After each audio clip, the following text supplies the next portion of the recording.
और इस बीच रायपुर से बड़ी खबर आपको बताते हैं, जहां पर महानदी भवन में आज साय कैबिनेट की बैठक होनी है। आपको बता दें, मुख्यमंत्री विष्णुदेव साय इसकी अध्यक्षता करेंगे।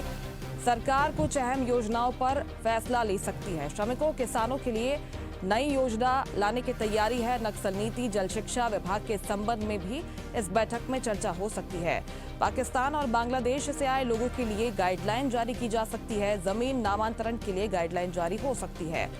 और इस पर ज्यादा जानकारी के लिए सीधे रुख करते हैं रायपुर से। संवाददाता हिमांशु पटेल हमारे साथ लाइव जुड़ गए हैं। हिमांशु, बताइएगा इस बैठक में किन मुद्दों पर चर्चा होनी है? श्रमिकों किसानों के लिए बताया जा रहा है कि विस्तार से इस पर चर्चा होगी।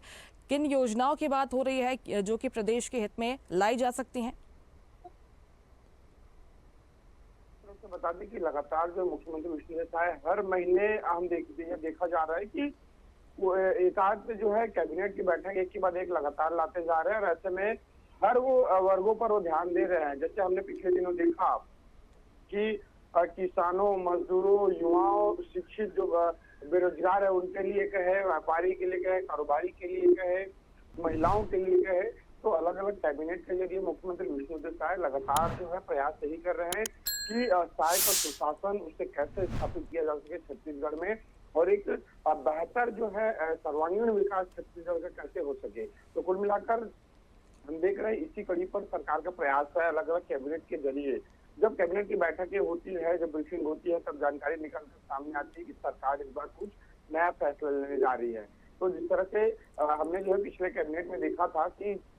जो स्टूडेंट्स है वो परीक्षा देने पहुंचते हैं, और परीक्षा जो देंगे उन्हें जो राशि है परीक्षा की, चाहे वो बात करें क्या कॉम्पिटिटिव एग्जाम की, तो ऐसे स्थिति बनती थी कि जो है मनमानी संख्या पर लोग जो फॉर्म भरते थे लेकिन परीक्षा के दिन नहीं पहुंचते थे, सरकार को कई भी नुकसान जो है उठाना पड़ता था। लेकिन फैसला ये लिया गया कि अब जो परीक्षा फॉर्म भरेंगे उसका पैसा लगेगा, और जो परीक्षा दिलाने पहुंचेंगे उसका पैसा वापस हो जाएगा। तो एक सरकार का मेरा बताने का ये उद्देश्य है कि कैबिनेट में ऐसे फैसले लिए जा रहे हैं जिसमें सरकार का राजस्व का नुकसान ना हो और आम जनता को सुविधा हो। छत्तीसगढ़ की क्या बेहतरी हो सकती है, उसी कड़ी पर आज कैबिनेट की बैठक को लेकर संभावित मुद्दों की मैं बात करूं तो जिस तरह से अभी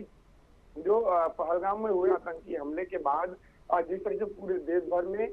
पाकिस्तानियों को जो है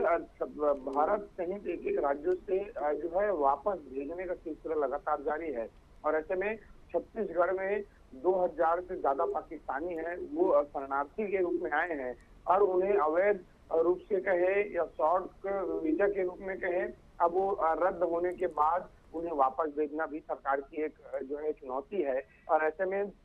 सरकार कहीं ना कहीं ऐसे भी छत्तीसगढ़ में लोग अभी हाल ही में गृह मंत्री विजय शर्मा से मुलाकात किए, जो पाकिस्तान हिंदू जो वहां पर रह रहे थे, तो उन्हें वापस लाने के लिए बड़ी संख्या में लोगों ने मुलाकात की थी। तो सरकार ने आश्वासन दिया था कि इसके लिए हम बातचीत करते हैं, इससे कुछ रास्ता निकालते हैं। तो कहीं ना कहीं कैबिनेट पर यह चर्चा हो सकती है। तो पाकिस्तानी जो पीड़ित है हिंदू, उन्हें कैसे छत्तीसगढ़ में शरणार्थी के रूप में जगह दिया जाए, उसे कैसे यहाँ पर अपनाया जा सकता है, उसको लेकर भी सरकार चर्चा कर सकती है। साथ ही श्रमिकों की बात कर ली जाए तो जिस तरह से अभी 1 मई मजदूर दिवस आने वाला है, और ऐसे में सरकार बड़ी उत्सव के रूप में 1 मई को मनाती है। सरकार में हमने देखा था 1 मई मजदूर सम्मान के दिवस में श्रमिक सम्मान के रूप में कई आयोजन किए जाते रहे हैं, और ऐसे में इस बार सरकार श्रमिकों के लिए क्या कुछ बेहतर कर सकती है, क्योंकि देखा जाता है कि जब गर्मी का मौसम आता है तब श्रमिकों की चिंता जो सरकार को होती है और आमजनों को होती है। और ऐसे में ऐसे बीच में जिस तरह से कैबिनेट का प्रस्ताव आया है, यानी कैबिनेट के कुछ जो चर्चाएं हैं वो श्रमिकों को लेकर हो सकती है। साथ ही बात करें जाए किसानों को लेकर, तो जिस तरह से कई ऐसे क्षेत्र है जहां पर पानी की अकाल स्थिति यहाँ पर बनी हुई है, और जिस तरह से सूखे की स्थिति कहाँ बनी है, किस क्षेत्रों पर बनी है, उसे लेकर कलेक्टरों को बैठक लेकर सरकार जो है दिशा निर्देश दे सकती है, और उसको मुआयना कर उचित मुआवजे की भी सरकार घोषणा कर सकती है। तो कुल मिलाकर ये अलग अलग तमाम जो प्रणाली है उस पर बात कर सकती है। और साथ ही शिक्षा को लेकर मैं बात करूं तो आगामी अब स्कूल सेशन का शुरू होने वाला है गर्मी छुट्टी के बाद, तो कहीं ना कहीं लगातार ये मुद्दे उठते रहे हैं कि निजी स्कूलों की मनमानी को लेकर, फीस वृद्धि को लेकर, या स्कूलों के जो है जबरिया रवैये को लेकर, तो कहीं ना कहीं उस पर भी सरकार कुछ फैसला ले सकती है। तो जिस तरह से श्रमिक, स्कूल, शिक्षा, किसान, हर वर्गों को लेकर जो सरकार है कहीं ना कहीं कैबिनेट में कुछ इन तमाम मुद्दों को लेकर चर्चा कर सकती है और ये कुछ छत्तीसगढ़ के सर्वांगीण विकास के हित में फैसला है वो आज कैबिनेट में देखने को मिल सकता है। बिल्कुल हिमांशु, क्या इसके साथ ही नक्सल नीति पर भी बात हो सकती है, क्योंकि जिस तरह से हम देख रहे हैं कि एक निर्णायक लड़ाई लड़ी जा रही है बीजापुर और तेलंगाना की सीमा पर, वहां पर उसके बाद हम देख रहे हैं कि शांति वार्ता की अपील लगातार नक्सलियों की तरफ से की जा रही है, एक के बाद एक पत्र उनकी तरफ से सामने आ रहे हैं। इसके बाद सरकार का क्या रुख हो सकता है, इसको लेकर भी बैठक में चर्चा हो सकती है?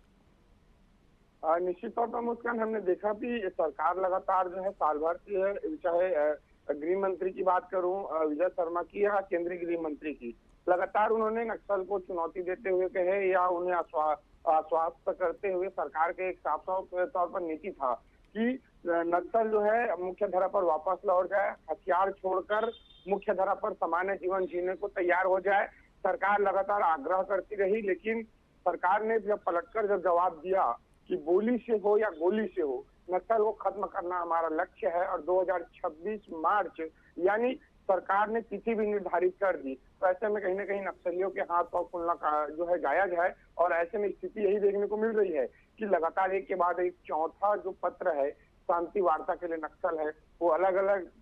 जो है पद्धति अपना रहे हैं। कभी अपने रुपये इनके जो प्रवक्ता है नक्सलियों के उनके माध्यम से, कभी आंध्र प्रदेश के नक्सलियों के माध्यम से, कभी दूसरे राज्यों के मुख्यमंत्री के जरिए शांति वार्ता का प्रयास है वो जो है करते नजर आते हैं। तो कुल मिलाकर इनका प्रयास यही है कि कैसे सरकार की जो युद्ध स्तर पर जो लड़ाई के लिए सरकार आतुर है उसे कैसे नियंत्रण किया जा सके और कहीं ना कहीं नक्सलियों के जो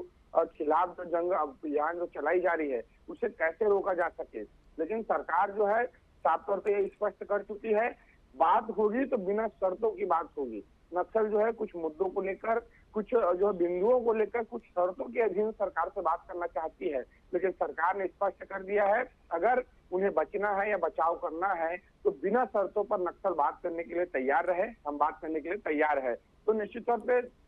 बातें यही अड़िग है कि वो बिना शर्तों की बात करना नहीं चाह रहे हैं और सरकार बिना शर्तों की ही बात करना चाह रही है। तो कुल मिलाकर जंगी मोड़ पर अभियान है वो यहाँ पर चलता हुआ दिखाई दे रहा है, आक्रामक मोड़ पर चलता हुआ दिखाई दे रहा है। और कहीं ना कहीं सरकार जो है लगातार प्रयास यही कर रही है कि छत्तीसगढ़ में नक्सल मुक्त हो और यही प्रयास है कि कोरबा कांकवर्धा से लेके बस्तर के सुदूर अंचल तक बीजापुर के एक जो है जंगल से नक्सल को कैसे खदेड़ा जाए इसको लेकर सरकार लगातार कटिबद्ध है। तो निश्चित तौर पे 26 मार्च सरकार का लक्ष्य है और ऐसे में पूरा जो नक्सल का जो बेल्ट है वो सिमटते जा रहा है और केरगुड़ा के जिस तरह से बीजापुर के जो क्षेत्र है वहां पर नक्सल आकर अब सिमट चुका है। तो सरकार के लिए बड़ी एक चुनौती के साथ साथ एक पॉइंट भी है, एक सफलता के लिए, एक प्रयास के लिए, एक सकारात्मकता के लिए कहीं ना कहीं एक मौका भी है कि बीजापुर से अभी जिस तरह से नक्सल उसको 7 दिनों से हमारे जवानों ने घेर रखा है, अगर ये 7 दिनों का चल रहा लगातार ऑपरेशन छत्तीसगढ़ के इतिहास में पहली बार है, भारत के इतिहास में पहली बार है कि नक्सल के खिलाफ इतनी बड़ी कभी योजनाएं जो चलाई होगी तो छत्तीसगढ़ में भी चल रही है। और ऐसे में 1000 से ज्यादा जो नक्सलियों के घेरे जाने को लेकर सूचनाएं मिल रही है। अलग अलग राज्यों के जो सेना है 15,000 से ज्यादा जो जवान है वो कहीं ना कहीं पूरे एम्बुश को लेकर घेरने की प्रयास कर रहे हैं। तो कहीं ना कहीं अगर मिलेगी तो बड़ी सफलता यहाँ पे जवानों को मिलेगी। छत्तीसगढ़ से नक्सल का आखिरी जो दस्तूर है वो हम देखेंगे और कहीं ना कहीं सफाया सीधा सीधा होने जा रहा है। तो कुल मिलाकर अभी तो समय बताएगा कि 26 मार्च से पहले नक्सल का खात्मा होगा या 26 मार्च सरकार का जो बिल्कुल लगातार सफलताएं भी मिल रही हैं और आगे इसमें किस तरह से बढ़ा जाएगा इसको लेकर भी आज की बैठक में फैसला हो सकता है। बहुत शुक्रिया हिमांशु आपका जानकारी के लिए। लेटेस्ट खबरों के लिए लाइक, फॉलो और यूट्यूब पर सब्सक्राइब करें, बेल आइकन दबाएं, साथ ही विजिट करें swedishlive.com पर।